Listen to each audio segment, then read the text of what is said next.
Hello friends, welcome back to my channel. तो इस session में हम जो हैं क्या करने वाले हैं। इस सेशन में हम पिछले पार्ट 8.1 में जो भी हमने Angular development to do application की जो स्टार्ट करा था, उसका कोड अभी तक जितना हमने किया है उसको थोड़ा सा ऑप्टिमाइजेशन करते हुए चलते हैं। ठीक है। इससे क्या होगा, हमारा ना जो भी कोड है वो शुरू से ही अच्छा बनता रहेगा, है ना। फिर आपको जो है इसमें बहुत ज़्यादा प्रॉब्लम नहीं आएगी। ठीक है। तो दोस्तों, जैसे कि मैं हर वीडियो में आगे बढ़ने से पहले आपको एक बात बोलता हूँ। अगर आप पहली बार मेरा ये सेशन देख रहे हो तो ये पीछे के जितने भी पार्ट हैं ये देखना बहुत ज़रूरी है दोस्तों। नहीं तो फिर जो आपको बीच में से समझ में नहीं आएगा, अगर आप शुरू से सीख रहे हो तो। चलिए, अब बढ़ते हैं आगे बिना टाइम वेस्ट करे। तो मैं अपनी एप्लीकेशन को खोल लेता हूँ, है ना। ये यहाँ पे एप्लीकेशन खुली हुई है। और अब जो है यहाँ पे हम ना देख लेते हैं कि सबसे पहले टास्क कंपोनेंट में जो है हमने क्या कुछ ऐसा ऑप्टिमाइजेशन इसमें करना है ना। क्योंकि अब शुरू में जब हम कोड लिखते हैं तो हमें तो ठीक ही लगता है ना, जितना भी हमने किया। तो अब देखो कैसे कैसे करके दिमाग चलाना है ना। कैसे कैसे करके जो है एक एप्लीकेशन जितनी भी आपने करीब बनाई है उसको किस तरीके से थोड़ा सा और सही कर सकते हैं। ठीक है। पहले यहाँ देखते हैं, ये तो बाय डिफ़ॉल्ट है ना? इम्पोर्ट स्टेटस टास्क, ये तो बढ़िया है एकदम।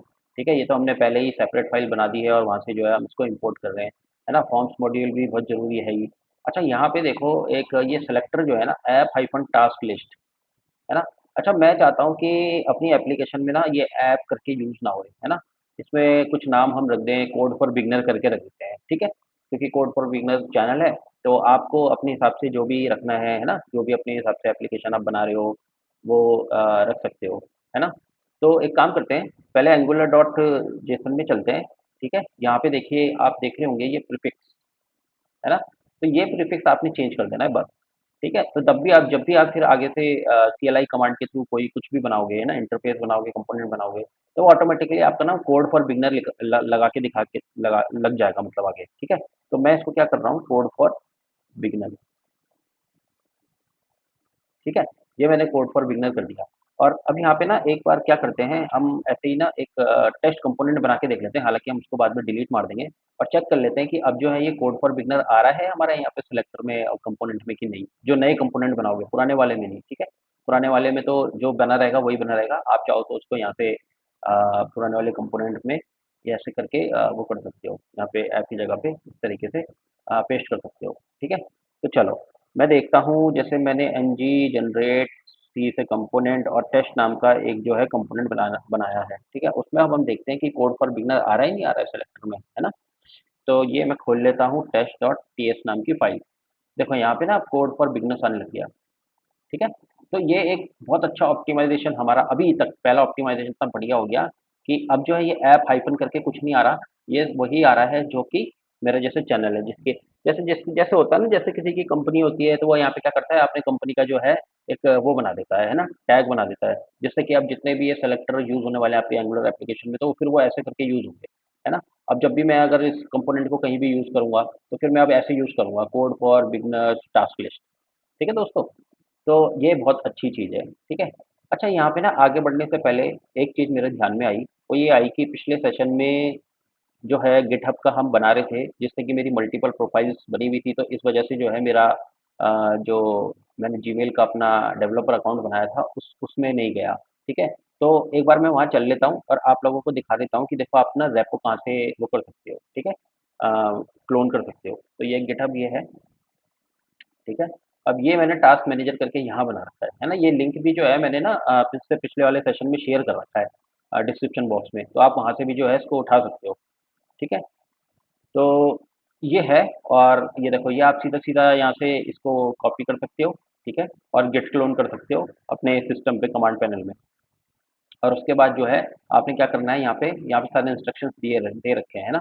npm i सबसे पहले आप चला देना, हालाँकि मैंने उस सेक्शन में भी डिस्क्रिप्शन बॉक्स में सब लिखा हुआ है आपके लिए। तो ये मैं आपको बस यहाँ पे ये बताना चाह रहा हूँ कि ये है वो जो भी हम कोड लिखते रहेंगे, है ना, इस टू डू एप्लीकेशन के लिए, उसमें सब जो है डे बाय डे कमिट करते रहेंगे। आप ही के सामने कमिट करूँगा मैं और डे बाय डे हम कमिट करेंगे। जैसे कि ये कमिट हम देख सकते हैं यहाँ पे, है ना, जो कल हमने कमिट किया था। ये देखो, implementation of part 1 and part 2। तो अगर आप ये देखोगे तो ये देखो, ये सारे के सारे अगर यहाँ पे देखोगे आप, तो ऐप टीएस में जैसे देखोगे तो ये देखो, ये हमने कल बनाया था। है ना? ये देखो, ये कंप्लीटेड स्टेटस और ये टास्क, ये सब हमने बनाए थे, है ना? ये सारे के सारे देखो टास्क टोटली ये सब आ गया हमारा, ठीक है? तो आपके लिए बहुत आसानी है, आप आराम से इस पूरे प्रोजेक्ट को डे बाय डे क्लोन कर लेते रहो। और डे बाय डे क्लोन नहीं लेना दोस्तों, एक बार क्लोन ले लोगे तो फिर आपने क्या करना है, हर बार नेक्स्ट चेंजेस के लिए आपने ब्रांच में सिर्फ गिट पुल कर देना है, इस तरीके से। तो जो भी डे बाय डे मैं चेंजेस इसमें करता रहूँगा, काम करता रहूँगा, तो आपके पास में जो है वो आता रहेगा, ठीक है? अपने सिस्टम में। और ध्यान रखना दोस्तों, कुछ भी फालतू कोड जो है पुश करने की कोशिश मत करना इसमें। अगर आप पुश कर भी दोगे तो फिर मेरे को देखना पड़ेगा कि आपने क्या करा है, क्या नहीं करा है। तो वो ध्यान रखना कि कुछ भी उल्टा-पुल्टा पुश ना करो। हालाँकि मैं इसे बाद में ब्रांच को जो है वो कर दूँगा, रिस्ट्रिक्ट कर दूँगा। पर फिलहाल के लिए आप अपनी प्रैक्टिस के लिए कर सकते हो, कोई दिक्कत वाली बात नहीं है, ठीक है? चलो, तो एक तो हमने ये कर दिया है ना, एफ एफ हाइफ़न ये हमने बढ़िया से बना दिया। अच्छा, यहाँ पे देखो स्टाइल यूआरएल यूज़ हो रहा है ना? अब हो सकता है कि कभी आने वाले टाइम पे क्या है, सपोज़ टास्क कंपोनेंट के अंदर हमें सीएसएस फाइल एक से ज़्यादा यूज़ करनी हो, तो बेहतर है कि इसको ना आप स्टाइल यूआरएल्स बना दो, ठीक है? और इसे एरे के फॉर्म में पास कर दो। तो यहाँ पे क्या होगा, फिर कल के दिन जो है आप एक और कोई फाइल जो है वो भेज सकते हो। नहीं तो आप क्या करोगे, इसी में बहुत सारी सीएसएस लिख दोगे, है ना? टास्क कंपोनेंट से रिलेटेड। चलो, अब हम देखते हैं आगे। ये टास्क टाइटल प्रॉपर्टी तो बढ़िया है ना? अभी तो मेरे दिमाग में तो खैर एडवांस लेवल का भी था, वो ये था कि मैं चाहूँ तो ये पूरे के पूरे सिग्नल यूज़ कर सकता था यहाँ पर, है ना? क्योंकि एंगुलर 19 से जो है हमारा सिग्नल आ गया है, एंगुलर 19 में स्टेबल नहीं था, एंगुलर 20 में स्टेबल हो चुका है। तो सिग्नल हम यूज़ कर सकते थे, लेकिन अगर मैं ऑप्टिमाइज़ेशन में सिग्नल करना बता दूँगा तो भी आपको समझ में नहीं आएगा, क्योंकि सिग्नल थोड़ा-सा क्या है कि कॉम्प्लिकेटेड टॉपिक है। पहले हम उसके बारे में पढ़ेंगे, उससे पहले सिग्नल पे पहुँचने से पहले आपको आरएचजीएस थोड़े बहुत आना ही चाहिए, थोड़े बहुत स्टेट मैनेजमेंट आनी चाहिए, तब जा कर के सिग्नल समझ में आएगा। नहीं तो फिर सिग्नल तो जो है वो सिग्नल की तरह ही दिमाग से निकल जाएगा। चलो, तो अभी इसको और बेहतर बनाने के लिए क्या करते हैं, क्यों ना हम ये काम करें, ये जो इतना बड़ा कोड है, इसको हम जो है किसी एक फ़ाइल में शिफ्ट कर दें, है ना? जिससे कि क्या होगा, हमारे कंपोनेंट का कोड जो है छोटा हो जाएगा और, है ना? जित और क्लीन सा हो जाएगा। तो हम एक काम करते हैं, इसको ना कॉपी कर लेते हैं फिलहाल के लिए, ठीक है? इस पूरे एरे को। और मैं क्या करता हूँ, यहाँ पे ना कहीं पे एक फ़ोल्डर बना लेता हूँ, ठीक है? एक फ़ोल्डर मैं बना लेता हूँ यहाँ पर, और उसमें मैं क्या करता हूँ, इस उसके अंदर एक फ़ाइल बनाऊँगा, ठीक है? और उसमें ये सारा का सारा जो एरे है ना, ये वहाँ डाल देंगे। तो एक कांस्टेंट नाम की एक फ़ाइल बन जाएगी, ठीक है? और वहाँ डाल देंगे। अब देखते हैं कैसे। तो मैं क्या, पहले ये टेस्ट कंपोनेंट को डिलीट करते हैं। अब मैं ऐप के अंदर आया, ठीक है? और मैं कहाँ बनाने वाला हूँ, टास्क लिस्ट के अंदर ही बनाने वाला हूँ, क्योंकि इससे रिलेटेड ही है ना, तो इसलिए टास्क लिस्ट के अंदर ही। इसके अंदर मैंने एक फ़ाइल बनाई। मैंने बोल दिया टास्क हाइफ़न टेस्ट, ठीक है? हाइफ़न डेटा डॉट टीएक्स, ठीक है? अब ये मेरी एक ऐसी फ़ाइल बन गई, जो कि मैं यहाँ पे क्या करने वाला हूँ, एक्सपोर्ट कांस्टेंट, ठीक है? यहाँ से मैं एक्सपोर्ट करने वाला हूँ, कांस्टेंट नाम की एक प्रॉपर्टी बनाने वाला हूँ, और इसमें मैंने बोल दिया टास्क अंडरस्कोर लिस्ट, और यहाँ पे मैंने ये पेस्ट कर दिया पूरा का पूरा, ठीक है? अच्छा, अब ये इम्पोर्ट और ये सब जो है हमें इसे इम्पोर्ट करने पड़ेंगे, ठीक है? आप इसको ऐसे करके इम्पोर्ट कर लो यहाँ पर, ये बन गया। और टास्क लिस्ट हमारी किस टाइप की होगी, टास्क टाइप की होगी, इस तरीके से, ठीक है? तो ये देखो, ये बन गया अब हमारा यहाँ पर। अब देखो यहाँ पे हमारा कोड कितना आसान हो जाएगा, ये चीज़ हट गई, ज़रूरत नहीं है। और इस पूरे को यहाँ से लेके यहाँ तक, इस पूरे को आप क्या करो, इम्पोर्ट करा दो, ये चीज़ टास्क लिस्ट, है ना? पहले मैं क्या करता हूँ, ऊपर इम्पोर्ट कर लेता हूँ, इम्पोर्ट टास्क लिस्ट, इस तरीके से। और यहाँ पे मैंने इसको सिंपल ऐसे करके इंसर्ट करा दिया, ठीक है? अच्छा देखो, अभी यहाँ पे क्या बोल रहा है, यहाँ पे कुछ एरर सी आ रही, ये बोल रहा है can not find name task, है ना? अच्छा, वो टास्क, क्योंकि इसको भी इम्पोर्ट हमें कराना ज़रूरी है, ठीक है? इस तरीके से देखो हमारा कोड कितना छोटा हो गया। तो वही एरे के लिए हमने क्या करा, एक अलग से फ़ाइल बना दी, ठीक है?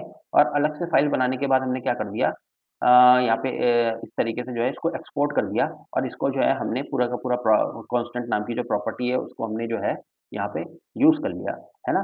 सेम लिस्ट को हमने जो है यहाँ साइन करा दिया। देखो अब आपका जो टास्क कंपोनेंट है वो कितना शॉर्ट हो गया, है ना? कितना अच्छा हो गया, कितना बढ़िया हो गया, दिख रहा है यहाँ पर अच्छे से।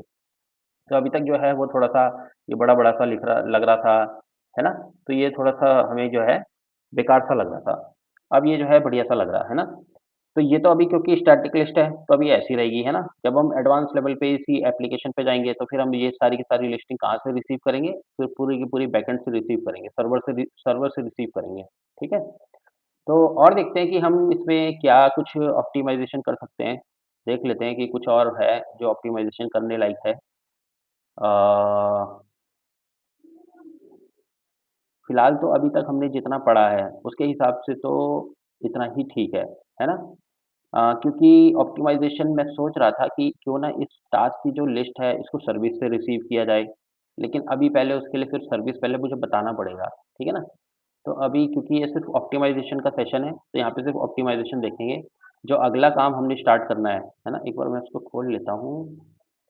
हमारी वो कहाँ होगी? डेस्कटॉप के अंदर होगी, टास्क कोड फॉर बिगिनर्स के अंदर होगी और हमारी होगी वो यहाँ पे कहीं पे डॉक फाइल डॉक्स के अंदर होगी और इसके अंदर जैसे हमने पार्ट 1 पार्ट 2 किया था, तो हमने जो नेक्स्ट सेशन बनाना है, वो करना है पार्ट 3 से, है ना?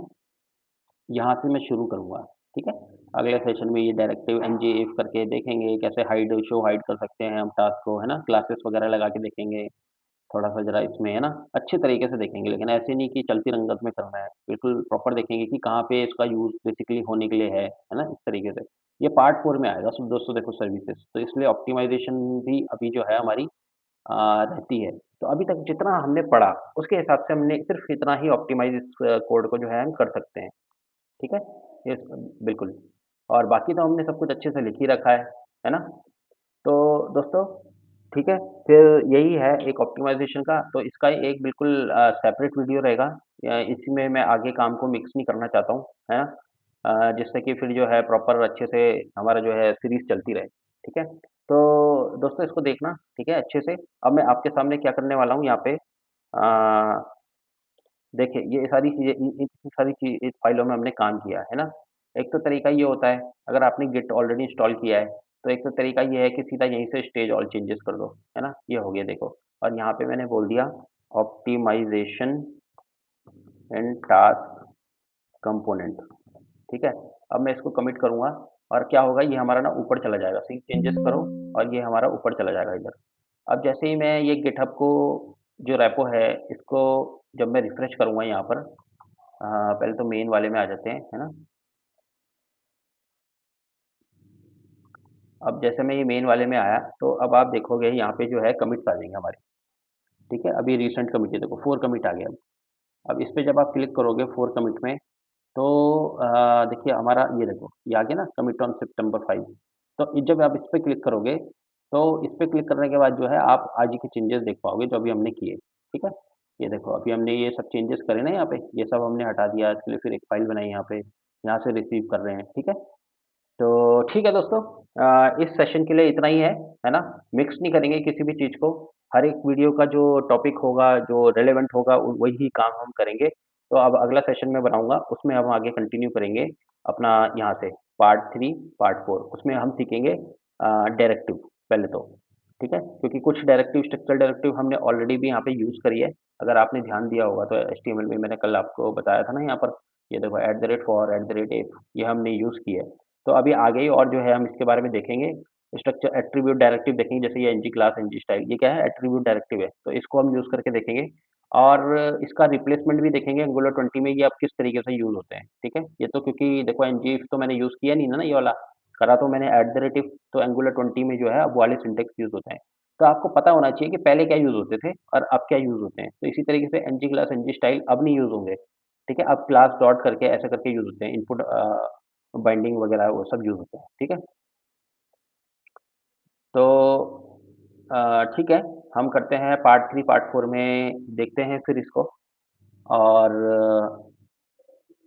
इससे पहले मैं ये सोच रहा था कि आपको ये बताने से पहले एक इनपुट प्रॉपर्टी बाइंडिंग का भी बताया जाए, है ना? तो एक काम करते हैं उसी सेशन में कवर करते हैं, है ना? इसको पहले ये पता चलने से पहले थोड़ा-सा हम क्या करेंगे इनपुट प्रॉपर्टी बाइंडिंग के बारे में देखेंगे, है ना? कैसे होता है? हालाँकि at the rate input property binding ही होती है वो भी, जो अंदर बनी हुई होती है, तो हम इसको देखेंगे। चलो दोस्तों फिर इस सेशन को आप देखो, है ना? समझो अच्छे से और फिर जो है आगे करते हैं, ठीक है? अ, और कुछ है इसमें जो हमें देखना है? आई थिंक इसमें क्या कुछ हम ऑप्टिमाइज़ेशन कर सकते थे एचटीएमएल में? अभी तो ये एचटीएमएल है, ये तो अभी बाद में बहुत ज़्यादा अभी तो क्योंकि हमने शुरू ही किया है, तो है ना, कुछ खास ऑप्टिमाइज़ेशन करने लायक है नहीं इसमें। तो ये सब धीरे-धीरे करके जब हम एडवांस आगे पढ़ेंगे तो ये क्लासेस वगैरह चेंज करेंगे, है ना? ये बूटस्ट्रैप यूज़ करना शुरू कर देंगे हम, है ना? क्योंकि आजकल बूटस्ट्रैप का जो है बहुत अच्छी लाइब्रेरी है हमारे पास, है ना? मटीरियल की लाइब्रेरी बहुत अच्छी लाइब्रेरी है। तो देखते हैं कौन-सा यूज़ करते हैं, बूटस्ट्रैप करते हैं, मटीरियल करते हैं। मटीरियल बूटस्ट्रैप हम फिलहाल यूज़ करेंगे क्योंकि आप में से कई लोगों ने बूटस्ट्रैप ज़्यादा यूज़ किया हुआ है ना एचटीएमएल, सीएसएस में भी। मटीरियल का तो हम फिर अलग से पढ़ेंगे उसका। तो ठीक है दोस्तों, आप देखिए इसे, समझिए, है ना? फिर हम जो है मिलते हैं नेक्स्ट सेशन में, फिर मैं नेक्स्ट सेशन में मिलता हूँ और फिर हम कंटिन्यू करते हैं अपना पार्ट 3 और पार्ट 3 में देखते हैं पहले कितना हम कर पाते हैं, अगर टाइम मिला तो फिर पार्ट 4 भी करेंगे हम, ठीक है? चलिए, ठीक है दोस्तों, पढ़ते रहिए और अपना ध्यान रखिए। Thank you.